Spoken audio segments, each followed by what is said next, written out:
নমস্কাৰ বিএড আৰু ডিএলএড পৰীক্ষাৰ্থীসকলৰ কাৰণে আজিৰ এই ভিডিঅ'টো বহুত বেছি ইম্পৰ্টেণ্ট হয়। এই ভিডিঅ'ত তোমালোকে সোধা বহুতো প্ৰশ্নৰ উত্তৰ তোমালোকে পাবা, বহুতো নজনা কথাও তোমালোকে এই ভিডিঅ'টোৰ দ্বাৰা জানিবলৈ পাৰিবা। গতিকে ভিডিঅ'টো মনোযোগেৰে শেষলৈকে চাই থাকিবা।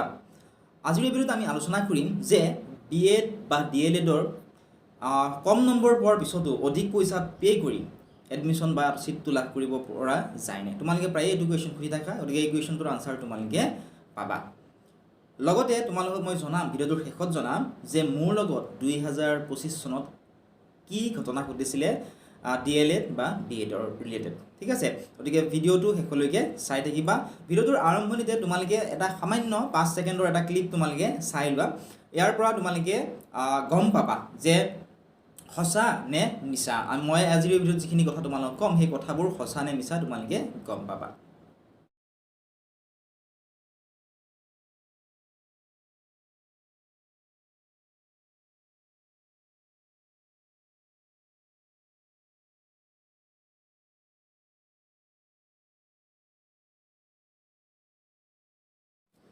ভিডিঅ'টো চালা, এতিয়া চোৱা ইয়াত কি হৈছিলে মই তোমালোকক অলপমান জনাব বিচাৰিছোঁ যে হোম এক গ্ৰুপ অফ ইনষ্টিটিউশ্যন, এইখন আছিলে নগাঁও ডিষ্ট্ৰিক্টত।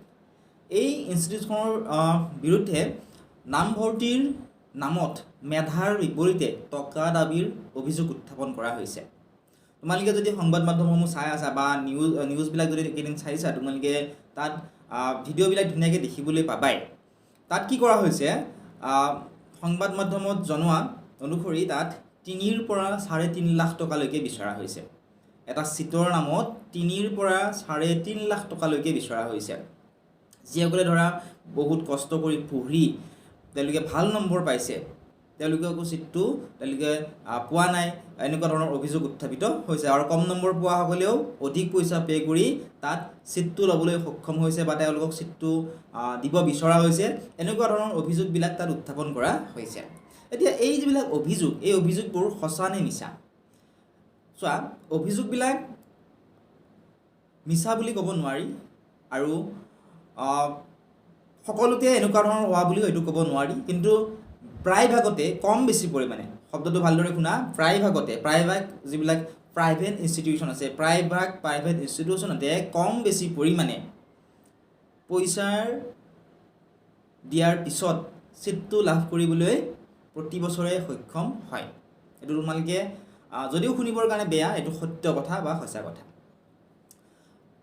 কাৰণ চোৱা, এটা চিটৰ বিনিময়ত যদি 3 পৰা 3.5 লাখ টকালৈকে বিচৰা হয়, আৰু 3 পৰা 3.5 লাখ টকা বিচৰাটোৱে নহয়, 3 পৰা 3.5 লাখ টকা পেৰেণ্টছে যোগাৰ কৰিও ষ্টুডেণ্টক অৰ্থাৎ সেই ইনষ্টিটিউশ্যনবিলাকক দি দিয়ে।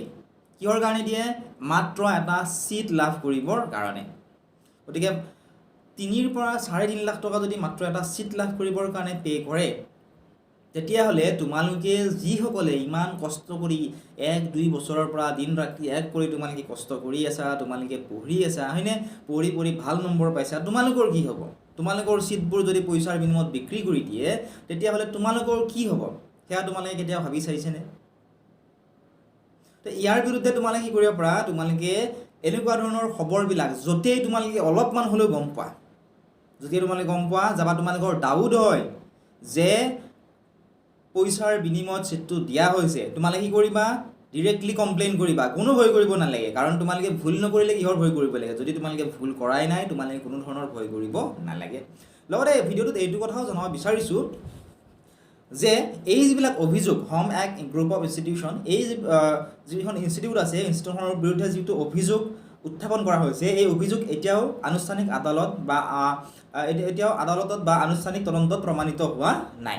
ঠিক আছে, গতিকে ইয়াৰ পিছত হয়তো এই ঘটনাৰ তদন্ত কৰিব পাৰে, বা পইচা যদি মেনেজ কৰি দিয়ে তেতিয়াতো তদন্ত নকৰে, কাৰণ এইবিলাক আগৰ পৰাই চলি আহিছে। আগৰ পৰাই এটা অংশ প্ৰত্যেক ঠাইতে পইচাবিলাক যাই থাকে। ঠিক আছে, গতিকে সঠিক তদন্তৰ পিছতে প্ৰকৃত সত্য স্পষ্ট হ'ব। মই এইটো কোৱা নাই যে হোম এক গ্ৰুপ অফ ইনষ্টিটিউশ্যনে পইচা লৈয়ে তেওঁলোকে এডমিশ্যনটো দিছে, এইটো মই কোৱা নাই।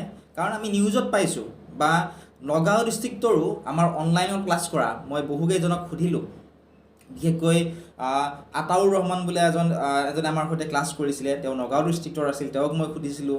লগতে আৰু এজন আছিলে গগৈ উপাধিৰ, মোৰ নামটো মনত নাই, গগৈ উপাধিৰ মই আৰু এজন আছিলে, নগাঁও ডিষ্ট্ৰিক্টৰে হয় তেওঁকো মই ইয়াৰ বিষয়ে সুধিছিলোঁ। তেওঁ কৈছে যে এনেকুৱা ধৰণৰ কথাবিলাক আমি শুনিবলৈ পাইছোঁ যে পইচা বিচৰা হৈছে 3 পৰা 3.5 লাখ টকালৈকে বিচৰা হৈছে, আৰু যিয়ে পইচা দিছে তেওঁলোকক মাতি নিয়া হৈছে বুলি কৈছে। তেওঁলোকক কি কৰা হৈছে? মাতি নিয়া হৈছে বুলি কৈছে। ছিটটো দিবৰ কাৰণে মাতি নিয়া হোৱা বুলি কৈছে। আৰু যিসকলে ভাল ৰেংক পাইছে তেওঁলোকে তাততো এডমিশ্যন ল'বৰ সময়ত কি কৰি আছিলে? তেওঁলোকে ৱেইট কৰি আছিলে, অপেক্ষা কৰি তেওঁলোকে আছিল। এতিয়া আশা কৰিছোঁ তোমালোকে বুজি পালা। আৰু যদি চোৱা কিবা যদি নিয়ম উলংঘা হোৱা বুলি প্ৰমাণিত হয় তেতিয়াহ'লে আইন অনুসৃতি ব্যৱস্থা ল'বই। এতিয়া মই তোমালোকক জনাব বিচাৰিছোঁ যে 2025 চনত মোৰ লগত কি হৈছিলে এইখিনি তোমালোকে জানি থোৱা, কাৰণ ইয়াৰ পৰা তোমালোকে অলপমান আভাস পাবা। চোৱা বিশেষ কাৰণ মই এনেকুৱা ধৰণৰ কণ্ট্ৰভাৰ্চিত সোমাবলৈ নিবিচাৰোঁ। কাৰণ চোৱা মই এইবাৰ যিহেতু তোমালোকৰ বহুতকে মই DLEDত মই হেল্প কৰিবলৈ সক্ষম হৈছোঁ, বহুতে ভাল নম্বৰ পাবলৈ সক্ষম হৈছে, সেইবাবে মই এইখিনি কথা তোমালোকৰ সৈতে শ্বেয়াৰ কৰিছোঁ। এখন ইনষ্টিটিউট আছে, এই ইনষ্টিটিউটখনে আমাক কণ্টেক্ট কৰি কৈছিলে যে এনেকুৱা ধৰণৰ ইমানটা ছিট আছে, গতিকে এইকেইজন ষ্টুডেণ্ট তুমি আনি দিয়া, তেওঁলোকৰ পৰা ইমানখিনি টকা কালেক্ট কৰা, আৰু ইয়াৰে প্ৰায় 25% পৰা 30% তোমাক দি দিয়া হ'ব।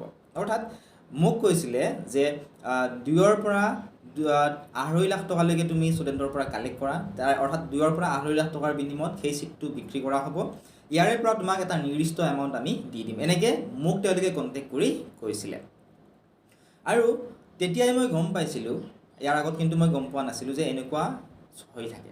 তেতিয়াই মই ধুনীয়াকৈ গম পাইছিলোঁ যে BEd হওক বা DLED হওক, এই ছিটবোৰ বিশেষকৈ প্ৰাইভেটত, ঠিক আছে, প্ৰাইভেট যিবিলাক ইনষ্টিটিউট আছে সকলোতে বুলি ক'লে মোৰ কোৱাত ভুল হ'ব, প্ৰায়ভাগত বুলি ক'লে ভুল নহয়, প্ৰায়ভাগতে কম বেছি পৰিমাণে টকাৰ বিনিময়ত ছিটবিলাক বিক্ৰী কৰি দিয়া হয়। ছিট বিক্ৰী কৰা মানে এইটো নহয় যে হেৰিটেজ ষ্টুডেণ্টৰ পৰা পইচাটো ল'লে। ছিট বিক্ৰী কৰা মানে এইটো বুজায় যে এজন মেধাৱী ছাত্ৰৰ ছিটটো আন এজনক দিয়া হ'ল। যিজন মেধাৱী ছাত্ৰই দিন ৰাতি এক কৰি পঢ়ি ভাল নম্বৰ পাবলৈ সক্ষম হৈছে, এই পইচাখিনি দিয়াৰ বিনিময়ত সেই যিজন মেধাৱী ছাত্ৰ, সেই মেধাৱী ছাত্ৰজনে ছিটটো লাভ কৰিবলৈ সক্ষম নহ'ল। আৰু যিজনে কম পঢ়িছিল, কম কষ্ট কৰিছিল, কম নম্বৰ লাভ কৰিছিল, তেওঁ কি হ'ল? পইচাখিনি দিয়াৰ বিনিময়ত সেই ছিটটো লাভ কৰিবৰ কাৰণে সক্ষম হ'ল। গতিকে তোমালোকে নিজেই ভাবি চোৱা কেনেকুৱা ধৰণৰ স্কেমবিলাক চলি আছে, বিশেষকৈ প্ৰাইভেট যিবিলাক ইনষ্টিটিউট আছে।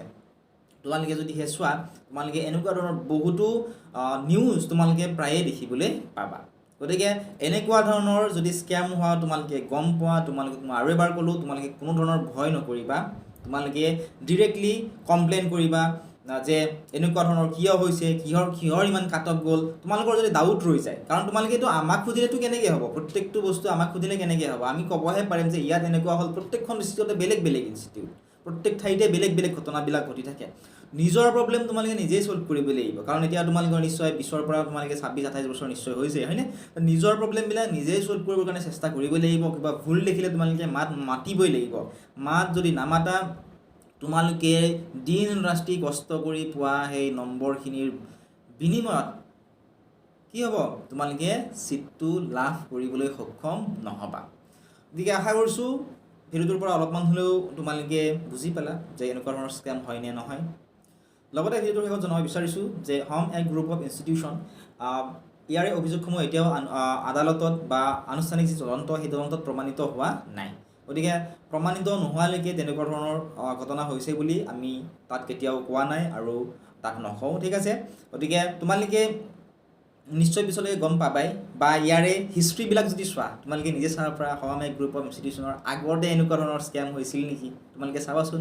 তোমালোকে যদি ভালদৰে চোৱা, তোমালোকে 2022 এনেকুৱা ধৰণৰ হোৱা তোমালোকে নিউজত পাবা। এতিয়াও তোমালোকে যদি চোৱা, মই ভালদৰে যেতিয়া চাৰ্চ কৰিলোঁ বা ওচৰে পাজৰে থকা আমাৰ যিখিনি বন্ধু বান্ধৱী আছে তেওঁলোকক যেতিয়া সুধিলোঁ, 2020 আগষ্ট মাহৰ 25 তাৰিখেও